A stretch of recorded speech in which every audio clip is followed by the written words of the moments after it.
यहाँ पे जो है ना, ये जो जबकि ऐसा लग रहा था कि जेडीएस की प्रदर्शन और कांग्रेस की प्रदर्शन के बीच में एक संबंध है, लेकिन यहाँ ऐसा दिख रहा है कि भाजपा और जेडीएस के बीच में सीटों का आदान प्रदान ज्यादा चल रहा है। ओके, विकास पाठक, विकास से कमेंट करिए, विकास से कमेंट करिए, बीजेपी के लिए कितना बड़ा झटका होगा ये 72-125 वाली हार कर्नाटक में?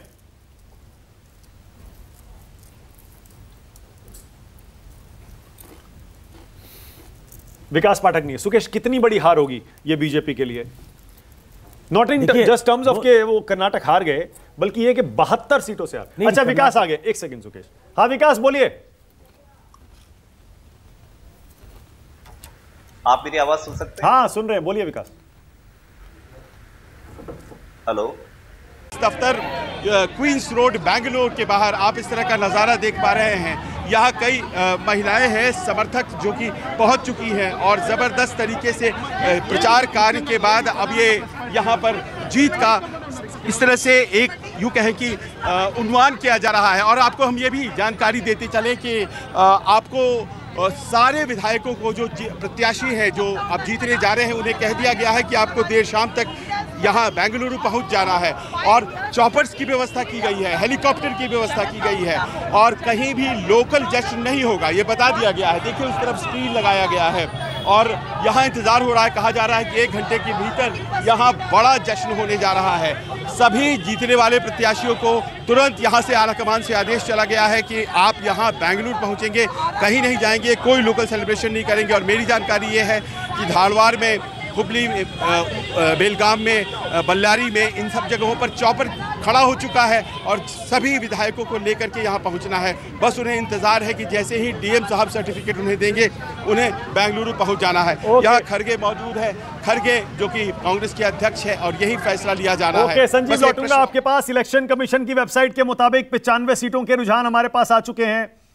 नहीं, माफ करिएगा, 95 सीटों पर कांग्रेस आगे चल रही है, 61 सीटों पर बीजेपी आगे है और 19 पर जेडीएस आगे चल रही है। जबकि हमारा जो आंकड़ा है वो कह रहा है 125 सीटों के साथ कांग्रेस बहुमत के आंकड़े को आसानी से पार कर चुकी है। बीजेपी 72 है और जेडीएस ने अपना प्रदर्शन पिछले आधे घंटे में सुधारा है और वो 22 पर आ गई है, जैसे एग्जिट पोल इशारा कर रहे थे। लेकिन अब तो इलेक्शन कमीशन की वेबसाइट भी बिल्कुल वही बढ़त दिखा रही है। जैसे एक खास बात बताता है कि जेडीएस अपना प्रदर्शन भाजपा की कीमत पे सुधारा है। यहाँ पे जो है ना, ये जो जबकि ऐसा लग रहा था कि जेडीएस की प्रदर्शन और कांग्रेस की प्रदर्शन के बीच में एक संबंध है, लेकिन यहाँ ऐसा दिख रहा है कि भाजपा और जेडीएस के बीच में सीटों का आदान प्रदान ज्यादा चल रहा है। ओके, विकास पाठक, विकास से कमेंट करिए, विकास से कमेंट करिए, बीजेपी के लिए कितना बड़ा झटका होगा ये 72-125 वाली हार कर्नाटक में?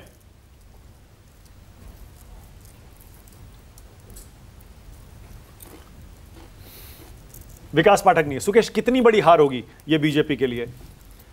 Not in just terms of के वो कर्नाटक हार गए, बल्कि ये कि 72 सीटों से हार। अच्छा, विकास आ गए, एक सेकंड सुकेश।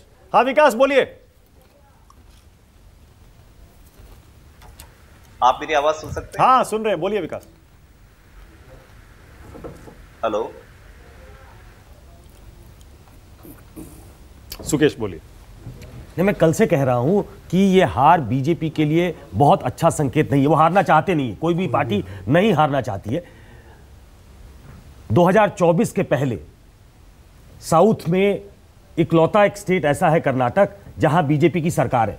अगर वो सरकार वो लूज कर जाते हैं तो बाकी जगह जो वो इनरोड बनाने की कोशिश कर रहे थे या बाकी स्टेट उनकी सीटों के कम होने की आशंका है, उसकी पूर्ति वो करना चाहते थे साउथ में, क्योंकि तेलंगाना में इनरोड बना चुके हैं वो। उनकी 4 सीटें, लोकसभा की सीटें तेलंगाना से आती हैं, तो साउथ में इनरोड बनाने की कोशिश कर रही थी बीजेपी। उसको एक बड़ा डेंट लगेगा और ये अगर मैसिव डिफीट होती है, अगर करारी हार होती है, तो उनके कॉन्फिडेंस को भी बहुत बड़ा झटका लगता है, क्योंकि वो एक ऐसी पार्टी है जो साउथ के लिए नई है, उनके काडर के लिए नई पार्टी होती। अगर वो जीत के साथ आगे बढ़ते तो एक उत्साह होता कार्यकर्ताओं में कि अब हम साउथ में भी अपने दम पे सरकार बना रहे हैं या सरकार रिपीट कर रहे हैं। नॉर्थ में काऊ बेल्ट की पार्टी जो पहले कही जाती थी, नॉर्थ में ऐसा कई बार हुआ है कि बीजेपी लगातार जीतती रही है और अपना प्रदर्शन अच्छा करती रही है।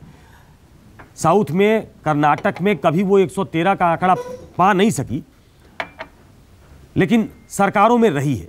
उस सरकार का चला जाना 2024 के पहले, 2024 के पहले और भी चुनाव हैं, मध्य प्रदेश, छत्तीसगढ़, राजस्थान, जहां वो सत्ता में लौटना चाहेगी, उसको भी एक बड़ा डेंट होगा, क्योंकि विनिंग स्ट्रीक के साथ कांग्रेस वहां मैदान में उतरेगी। और इन तीनों राज्यों में कांग्रेस की सरकार पहले थी 2018 में, लेकिन 2024 के लिहाज से अगर देखें तो क्या ये 2024 को अफेक्ट करने वाला है?